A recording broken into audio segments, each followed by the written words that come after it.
Hey, what's going on, guys? This is going to be my out-of-box review here for Kotobukiya's 1/12 scale KOS-MOS version 4 Extra Coating Edition from Xenosaga 3. Now, just to be clear, this is version 4 of the character KOS-MOS, not version 4 of the kit.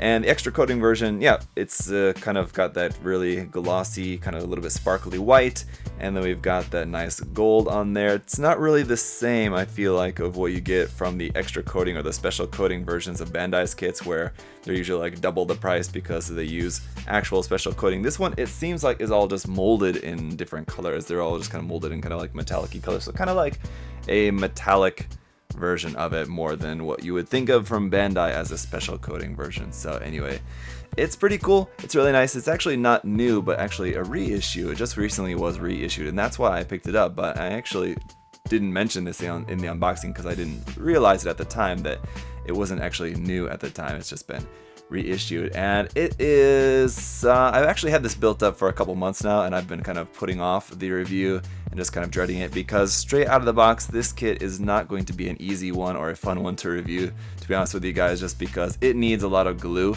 And that is one thing that you should keep in mind when building this kit, that have some glue handy, because it's definitely going to require it for some parts. There's some parts that I can't even have on the kit at the moment because they just have to have glue in order to stay on. But we'll get into all that as we go along here. As always, a huge thank you to SA Gundam Store for making the review possible. Guys, do check out the link to their site down below. They are carrying more and more Kotobukiya stuff these days, so check out what they got from Kotobukiya there, and you can save 10% off that stuff and everything else on there, as always, with my coupon code there, ZakuAurelius10. So let's go over everything you get included with the kit here aside from KOS-MOS herself. So you get this sheet of waterslide decals with some nice little logo markings on there, a couple of caution markings, some different eye decals there, and then some of this kind of lace decals, I guess is what those are supposed to be. And for our hand options, I've got the closed fists on the kit already. Then you also have a set of open expressive hands like that, a set of holding hands, and a set of trigger finger hands with the trigger finger extended like so. And then for face options, you've got this one here with blue eyes and looking off to the left. Then you've also got blue eyes looking off to the right, blue eyes looking straight ahead, and then a set of red eyes looking straight ahead. So the faces are pretty simple for this. You do also have this option part for the head. You can swap out that part there behind her bangs for this sensor part, which is pretty nice with that clear green part in there. It does look really quite nice. And then around here on her back, you can remove that part there, that gold part in the center, and place it with this one, and this will allow you to plug it onto an action base. So you'll just have that part there as well. And then you have this horrifying looking contraption here, which is her option part for her breast piece here. It's for this super mega cannon, ultra buster cannon, I guess, sort of thing, final weapon sort of thing that you just replace here by just removing that. You kind of have to take the kit apart a little bit to change that out, but these parts are some of the parts that you definitely will need to glue, because those little blade bits on there do have a tendency to fall out pretty easily. But it's a pretty interesting looking thing there that you can use for this. And just to quickly mention the parts that are left off the kit at the moment, here on these gold bits there on the wrist, you're supposed to have these little black parts plugged onto the top of there. So there's 1, 2 of those on each wrist. So 4 of those in total, but those just pop off there really super easily. Also up here on these parts on the side of the arm, you have the same kind of bits like that will just kind of plug onto there. But again, they don't really want to stay on there very easily. They're different ones for the wrist and the arms, so I'm probably putting on the wrong ones on there, but they're pretty much the same. They're just these tiny little pieces like this that you will have to glue in place because they just really won't want to stay on there otherwise. But then moving on to our other weapons, aside from the chest burster, we do also have a set of these revolver pistols here. They do move in that they can open up like that, which is kind of cool, interesting I guess, but they're molded just in this kind of like icy blue kind of color, like I mentioned in the unboxing. It's just a lightly blue tinted metallic-y silver color, which is pretty nice. And then we have the same color of that here for this giant triple Gatling gun weapon here, which we have 2 of, and you have 2 different options for that. So you have this option which has this big long part here on the bottom, which I'm not sure if that's just basically just another kind of cannon attachment, I guess, for that. This attachment, I'm not exactly sure what that attachment is on this, but you do have the parts for that, so you can make them both like this, or both having this attachment out the back or out the bottom of that.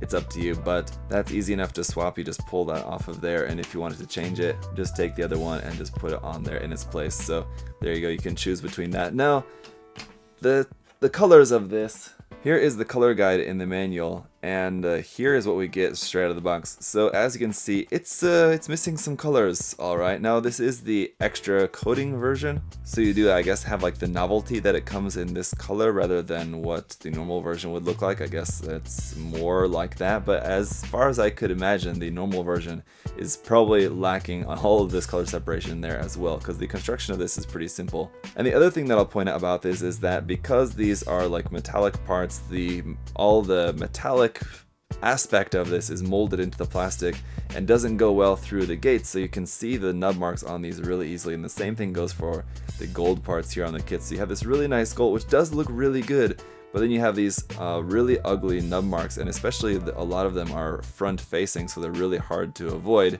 and you're just gonna have to have those on there. So you're just gonna have to repaint this if you want to have this looking good with that gold on there. And so it just kind of defeats the purpose of having the extra coating version anyway. And then our other weapon here is the Dragon's Tooth. Now here it is in rifle mode, so it's just really kind of simple, but really cool looking with a little bit of clear blue part inside there. But then you can also change the blade of that into the saber mode by adding in this part instead. So let's just change this out. And there we go, there it is in saber mode. Very cool looking weapon. I really like this one as well. So as far as the weapons go for this, I mean, I'm not too big into handguns personally, but these giant Gatling guns, or I should say this one, the giant Gatling gun with the giant cannon attached onto it, and this giant sword make for some pretty awesome weapons. But my concern is, will the kit be able to hold them, because it's not a very stable kit as it is. So let's take a look at the kit a little bit closer up here, take a look at some of the details and articulation. So I will say the hair is really cool in this sort of like translucent light blue kind of color.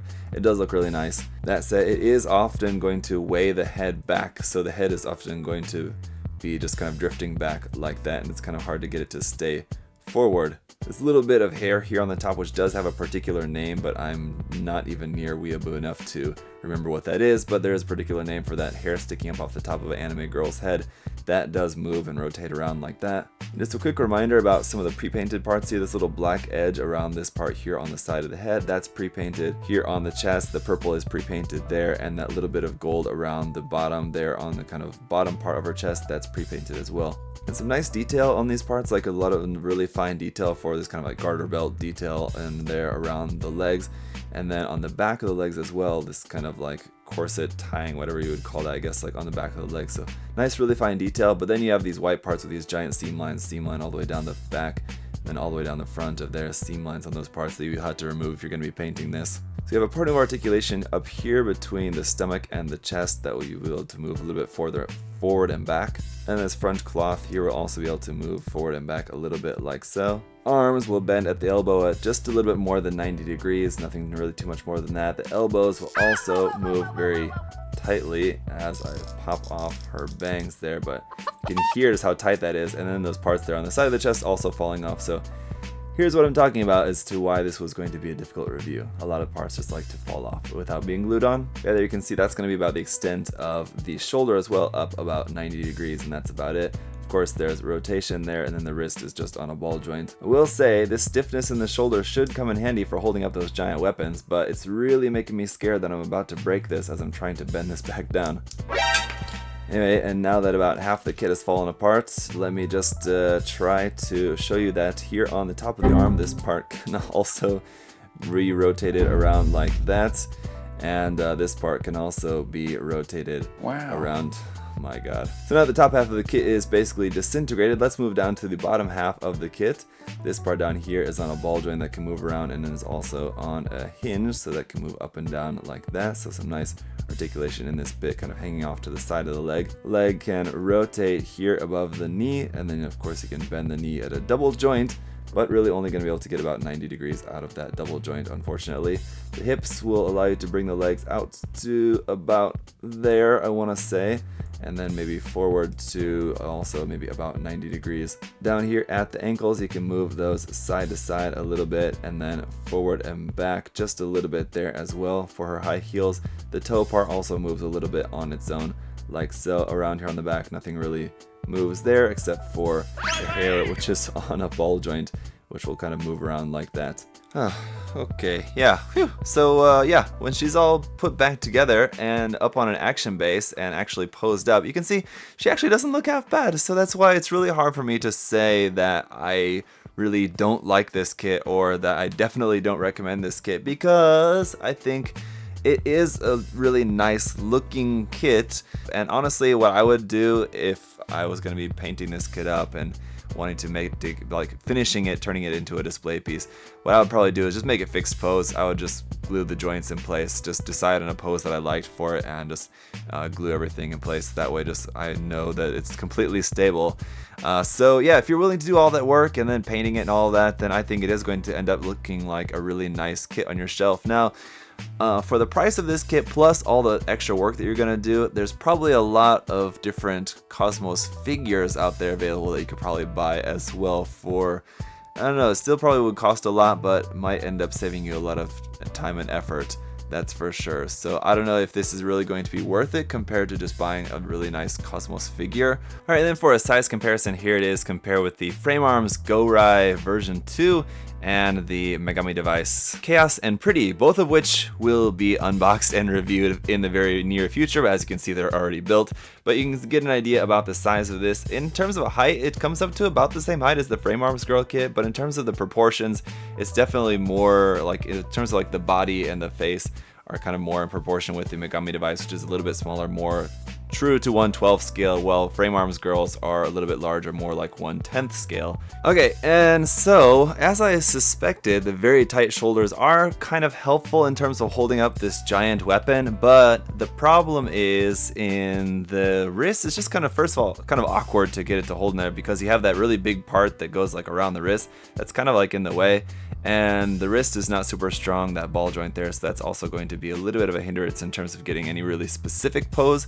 Then you just have the weight is the whole kit is now weighed off to one side. Now I could have it holding both, and that would help to kind of counterbalance it, but assuming you only want to hold one of those, even without the giant extra cannon attachment on there, is going to, I think, weigh the kit down. So that's why I have it kind of like posed in a specific way that it looks like it's intentional, like it's supposed to be kind of leaning off to the side like that, but that actually wasn't the exact pose that I was going for at first. I was trying to have it a little bit more centered, but because it's so weighed down to one side now, I just kind of had to adjust the pose accordingly. But as you can see, I mean, even despite all of the issues that does cause, I mean, the pose does still end up looking pretty good. So I mean, it's kind of like a happy accident sort of thing, where it's like you have all these issues trying to get it to pose, but then as long as you get it into some sort of pose that it's able to hold itself there, it looks okay.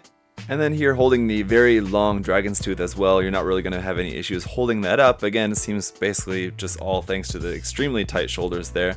But here is something else to consider. Well, the nice thing about a lot of the Megami device and FrameArms Girls kits is that the different face options have different facial expressions, whereas with KOS-MOS here, we do have a couple different face options, but it's basically just looking different directions. The facial expression is all very the same, very blank, and just kind of this very standard nothing kind of face. Now maybe that's just because of the character is just always kind of naturally having this kind of very stoic face in the game, but I don't know, it would have kind of been nice to have at least one of the faces to have a little bit different expression to it, something of a kind of attacking or defending sort of face. It would have just made it a little bit better for when you're trying to do poses and things like that. You could switch it up instead of just having this just kind of blank staring face to it.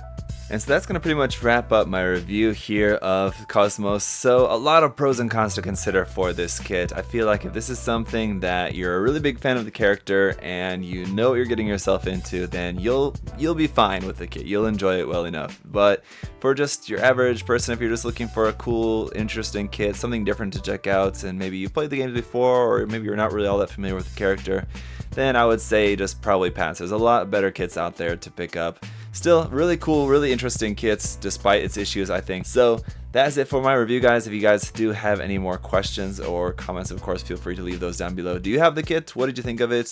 From what I've heard from other people who have got the kit, their experience is pretty much the same. And so if you guys do have any other different experiences or different expectations about this kit, let me know down in the comment section there below. And I hope you guys have a great day. As always, thank you so much for watching. Bye-bye. Thanks for watching.